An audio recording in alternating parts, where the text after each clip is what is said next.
À présent, nous allons parler d'un attribut particulier de Alpine.js, le xinit. Alors, à quoi sert le xinit? Il va vous servir à initialiser des variables dans l'étape d'initialisation de votre application Alpine.js. Je m'explique.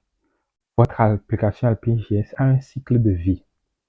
Et l'étape initiale, c'est l'étape d'initialisation. Donc, à ce niveau, vous pourriez performer certaines actions, comme par exemple fetcher une API pour récupérer des données, passer le résultat à une variable, etc.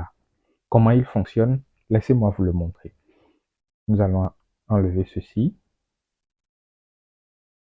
Nous allons remettre notre fameux greeting du début de notre formation. Mais cette fois-ci, nous allons le laisser à vide. Nous allons effacer tout ça. Mettre un xtest ici. De greeting. Rien d'autre. Alors, rien ne va s'afficher parce que notre greeting est vide. Maintenant, supposons que nous avons notre message d'accueil ou notre message de salutation est dans différentes langues. Et en fonction de la langue de l'utilisateur, nous fêtions cela depuis une API. Nous n'allons pas procéder à toutes ces étapes. Nous allons juste donner une valeur au greeting en utilisant notre fameux xinit. Donc, nous allons faire ceci. Oups. Voilà. Et voilà. Et si on voit un peu sur la page, on a notre Hello World. Donc, on a pu initialiser la valeur, donner une valeur à greeting à l'initialisation de notre composant Alpine.js. Mais le xinit va fonctionner indépendamment de notre xdata. Si vous vous souvenez, au début de la formation, nous avions dit que vous ne pouvez pas écrire du code Alpine.js sans initialiser le bloc avec un xdata. Mais le xinit, lui, il ne fonctionne pas de cette façon. Donc, on va juste faire un xinit ici et écrire un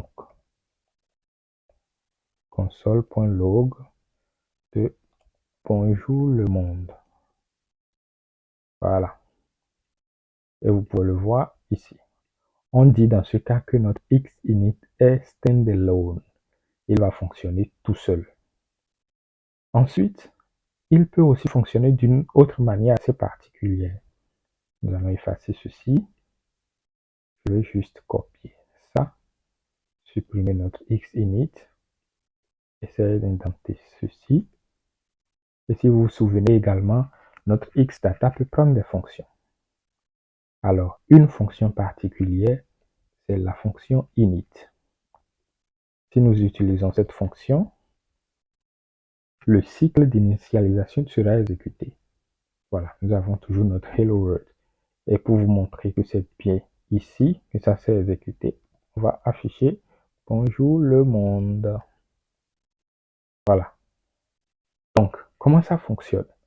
Votre xdata, quand il verra une fonction init, en son sein, il va exécuter ce contenu-là dans la phase d'initialisation d'Alpine.js. Donc, c'est comme si vous faisiez le xinit ici lorsque vous déclarez une fonction. Nous allons récapituler rapidement. Le xinit va s'exécuter à la phase d'initialisation de votre composant Alpine.js. Vous pourriez initialiser tout ce que vous voulez à l'intérieur du xinit. Il est standalone, c'est-à-dire qu'il n'a pas besoin de xdata pour fonctionner. Et si vous déclarez une fonction init à l'intérieur de votre xdata, le contenu de cette fonction va être déclenché lors de la phase d'initialisation de votre composant Alpine.js.